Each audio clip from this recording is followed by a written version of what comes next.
Turn off the printer and disconnect the power cord and data cables. Connect yourself to an anti-static device. Place the printer on a grounded anti-static mat. Open the media cover. Remove the media and ribbon. Remove the two front panel thumb nuts. Lift out the front panel. Slide the cutter mounting bracket onto the two mounting studs. Install the mounting nuts. Connect the cutter assembly to the printer.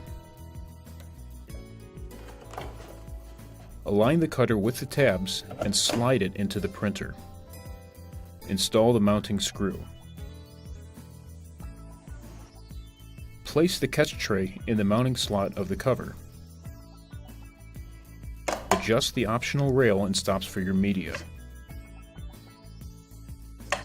Reconnect the power cord and data cables.